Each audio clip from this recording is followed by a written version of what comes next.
If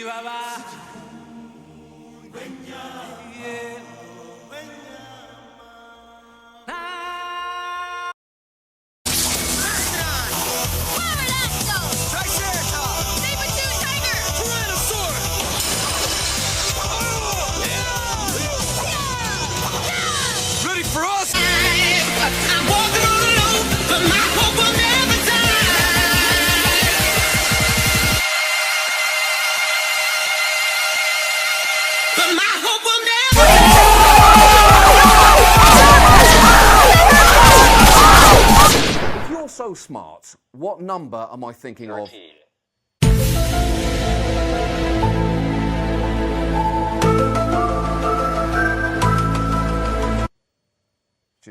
Welcome to this week's edition of the Daily Psych Show. I'm your host, Akshay Ravi. Today we'll be looking at the topics of nature versus nurture, group and family therapy, short-term memory, conduct disorder, and Kohlberg's stages of morality. And now, Sammy and I give birth to the story of... Guys, today we're in the Naperville Public Library to ask people about their upbringing and how it affected their development. Come over here, it looks like we have a prime suspect.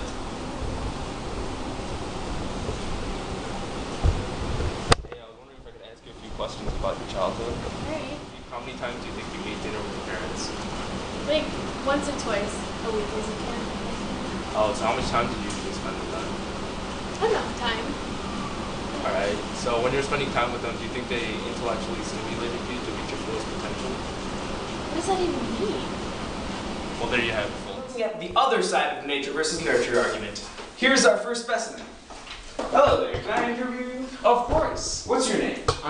LeBron James. Well, LeBron James. how many times did you eat dinner with your family on an average week, like as you were growing up? Well, probably every night. We really value spending a lot of time with each other. So you spent a lot of time with each other then, like you just like generally as you were growing up, you were around your parents a lot, they were around for you a lot. Oh, of course. We took lots of classes at the Y together, like spin cycle classes. We did pottery and clay. Various classes like that to enhance our just overall cohesiveness as a family.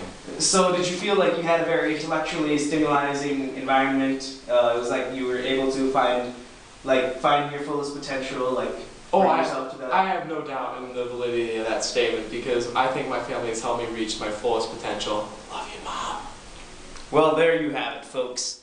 We put Joe and Zizi together to see how two people from two different environments compare. Oh, this book is so interesting, I'll tell you. What schools are you sending your AP scores to? Look, my parole officer sent me a Snapchat. Oh, nice. Well, there you have it, folks. I'm Sammy. I'm Joe. Two people can make nature versus nurture sound so interesting. Now we'll road rehearse our way into short-term memory. Opposite to long-term memory, where the duration of that time is about 15 to 30 seconds, where you memorize around 5 to 9 items. In this experiment, we wanted to test which gender was better at memorizing things in a short duration of time, boys or girls. So we took a list of 20 names varying in gender, and we had an individual memorize them for 10 seconds, and then we would see how many they can write down in 10 seconds. This will not determine a causation, however, because it would only be a correlation, since it is not an experiment with a control group or an experimental group. Fight!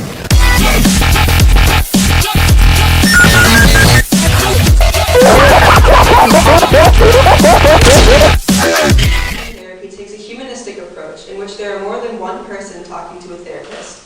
It works on the relationships between patient and therapist, as well as the relationship between the therapist, the patients themselves. What would be the problem today? She's never home on time. I'm ending up doing all the work and she doesn't pull her weight. Mm-hmm. That's such a lie. I have to leave. You're not even. You make the stress in the family so high. I just can't. Psych! That's the wrong number! I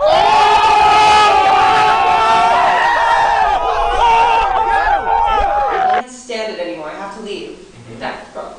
Mm-hmm. And why does that stress you out, Dana?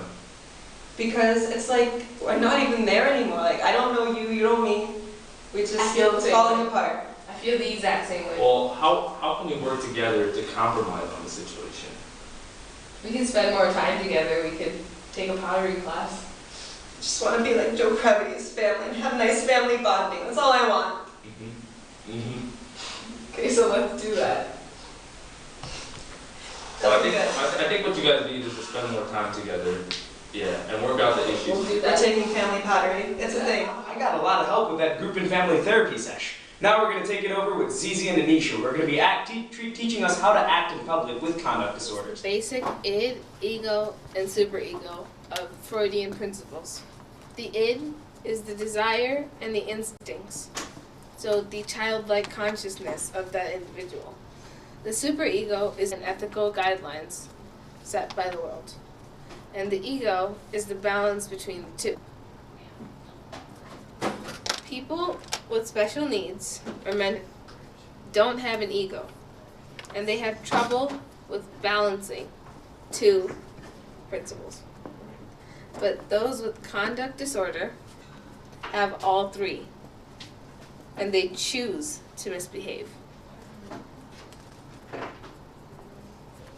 They consciously misbehave to get attention. 5.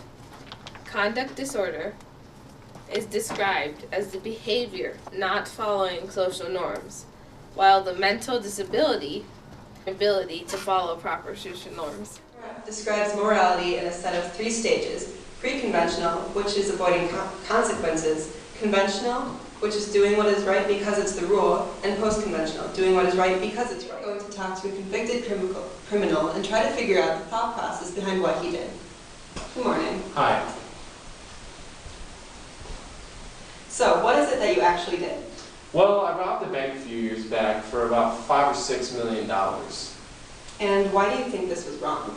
I think it was really wrong because I just got caught. I mean, I needed the money really badly at the time, so I didn't really see much wrong with it because, you know, guy needs money, so he's going to get some money.